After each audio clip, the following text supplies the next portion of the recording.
Right now, the global workplace is grinding to a halt. Across the world, only 21% of employees are actually engaged in their jobs. That collective disconnection comes with a massive price tag. In 2024 alone, that lack of engagement cost the global economy an estimated $438 billion in lost productivity. But there is a stark exception to this trend. A 15-year study tracked a specific group of purpose-driven organizations. While the S&P 500 saw returns of 118%, these purpose-driven outliers saw returns of 1,681%.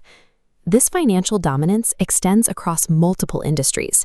In the retail sector, for instance, purpose-driven products now account for 56% of all market growth.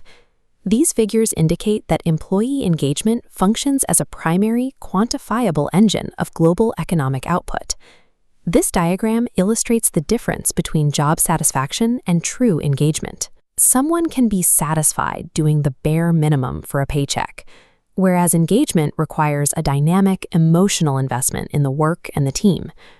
Organizations constantly try to buy that emotional investment with new policies, office perks, or catchy slogans, but those surface-level additions consistently fail to move the needle. The data points to a much more localized source. A staggering 70% of a team's engagement is tied directly to one specific variable, their manager. Today, that manager layer is under immense pressure. They are caught in a constant squeeze between rising executive demands from above and shifting employee expectations from below. Addressing the global productivity leak requires a focus on the most influential factor in the equation, the manager-employee relationship. This flowchart views engagement as a predictable equation, where specific leadership inputs directly feed a team's emotional investment. When quantified, two factors dominate. In a low-visibility, high-anxiety environment, deliberate leadership transparency becomes the only reliable bridge to maintain psychological safety. To cut through that friction, leaders need a powerful psychological tool.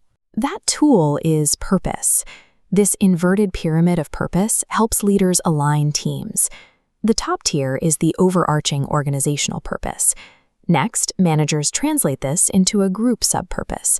Finally, at the bottom layer, this becomes an individual's micro-purpose, connecting the grand mission directly to daily tasks. When an employee can draw a direct, unbroken line between their daily tasks and the broader global mission, intrinsic motivation skyrockets. Building this architecture doesn't happen in a yearly seminar. It relies on consistent, daily micro-actions from managers. The first essential input is active listening. By genuinely hearing their team, managers can uncover feelings of isolation or confusion before they turn into systemic problems. The second is providing clear expectations and continuous feedback. This removes ambiguity, which is especially critical for remote workers trying to navigate their roles from a distance. Third is regular recognition. This serves as the ongoing proof that an employee's micro-purpose is actually moving the needle on the larger mission. Finally, managers must prioritize well-being. Actively monitoring workload and supporting a healthy work-life balance is necessary to combat burnout. Executing these 4 inputs daily constitutes the core responsibility of modern leadership.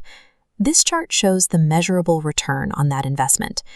When organizations actively train and support their managers to execute these behaviors, teams see an 18% boost in engagement. These gains aren't temporary spikes that fade after a quarter. They create long-lasting organizational health and operational resilience. Purpose-driven leadership creates a culture that people actively want to join, establishing a foundation for long-term organizational success.